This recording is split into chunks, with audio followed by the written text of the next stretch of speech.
Alright, so we're back and I'm going to continue on. We've made this spine and now we're going to have to, we have a couple things left to do in here. I'm going to come in and select this circle and I'm going to divide this path. And we'll leave it at 6 for right now. We're going to update it later. And then I'm going to pick this circle and I'm going to divide that path. And I'm going to make it uniform, so they'll both be 6 for right now. Now the next thing we want to do is test out what an adaptive component is, and we are going to keep it really simple at the beginning. So we have to make an adaptive component. So you come to the Revit pull down, go to New, Family, scroll down, and pick Generic Model Adaptive. Alright, very similar screen. Again, I'm going to change my background so it's not gradient. And this is going to be very simple. So what we're going to do is we're going to use these points that I'm placing out here. So 1, 2, 3 points to snap to points on that spine and do a parametric array. So place 3 points out, window around them, and make them adaptive. So you're going to see a 1, 2, 3, so that's your placement order. And then we're going to do something extremely simple, which is we're going to go to model line. We're going to make sure that it's draw and face, and we're going to make sure 3D snapping's on. And we're going to pick each one of these points, and it's going to host those segments to those points.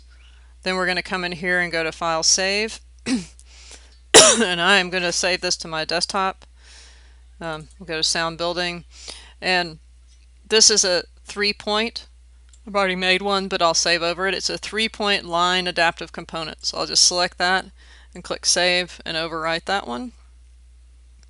And then we'll load this into the project. So if I load it, it flips to that project, and I'm in Plan, which I don't really want to be in Plan. I'd rather be in 3D.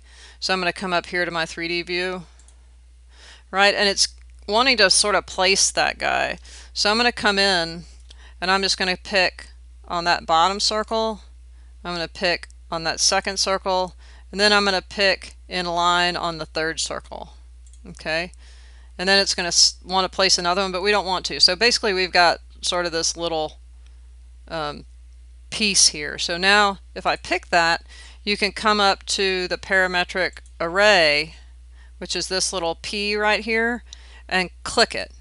And it's going to spin that guy around, right? So now we have sort of this little wine glass, right? Now, once you've got all this done, if you've got all your parameters on it, you can actually come in and say pick that, and let's change that to 12 and see what happens. Right, it'll kind of break it, right, when you start to do that. So depending on the divisions and depending on the particular component you're using, sometimes you have to make adjustments.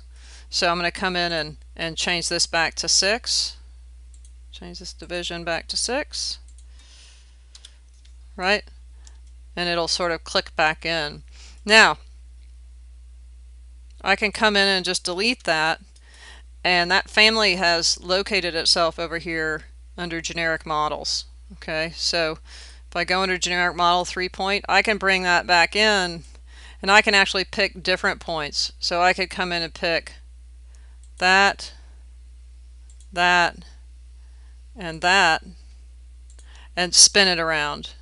Okay, so now I could also do another parametric array,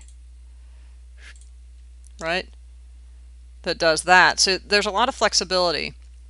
Now, last one of the things I want to show you as well is that you can make this solid. So if I select that, I'm going to tab select and right click on that and go to Edit Family. Then I'm going to go to File, Save As, Family, and I'll save this as 3-point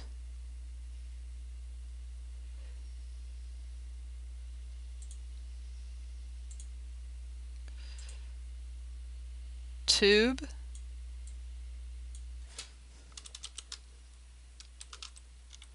Adaptive component. And I'm just going to come in here and I'm going to pick a point. The first thing I'm going to do is I'm going to make this into a reference line. So I'm going to pick that and I'm going to make it into a reference line by coming over here clicking reference. So now those have planes on them, which is going to be helpful for us in the dimensions.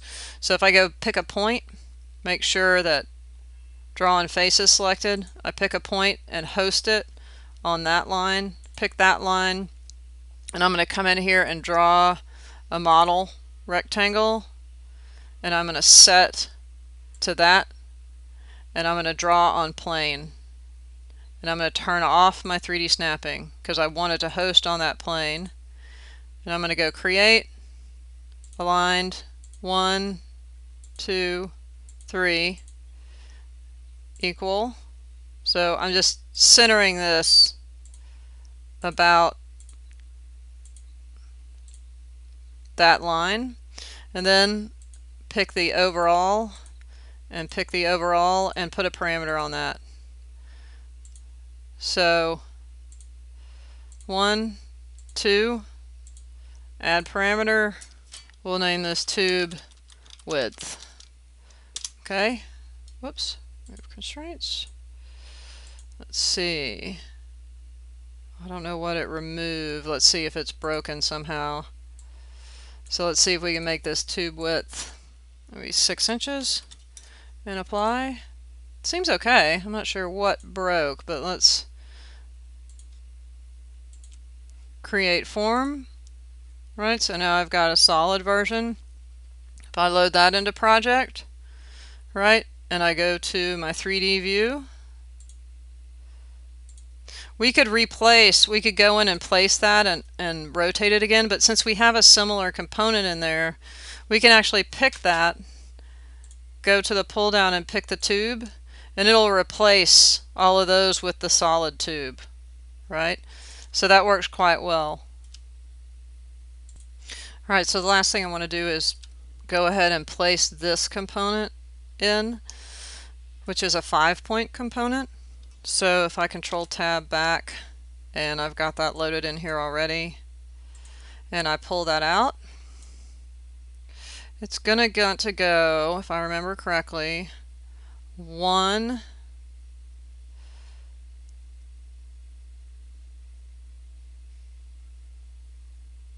2, oh, my computer's moving really slowly. It may have stopped.